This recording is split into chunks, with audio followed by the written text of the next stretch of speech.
વાઘોડિયાના જરોદ ગામે આવેલા નાલંદા વિદ્યાલયમાં 9મા વાર્ષિકોત્સવની એક ઉજવણી કરવામાં આવી છે। અયોધ્યામાં રામલલ્લાની મૂર્તિની પ્રાણ પ્રતિષ્ઠા થઈ તેને મહિનો થયો।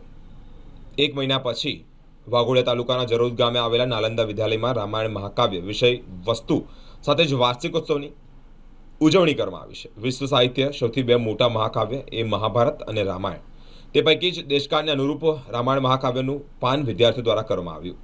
રામાયણના 24,000 શ્લોક, નાયક રામના બાલ્યકાળથી રાજા રામ સુધીની જીવનયાત્રા, સંઘર્ષ અને આદર્શના સીમાચિહ્ન અને યુવરાજ રામની ભગવાન રામ બનવા સુધીની પડકાર જે એક જીવન છે તે ઝરમર વિદ્યાર્થીઓને રજૂ કરી સૌ જે મહેમાનો ઉપસ્થિત હતા, વાલીઓ ઉપસ્થિત હતા, તેઓને મંત્રમુગ્ધ કરવામાં આવ્યા।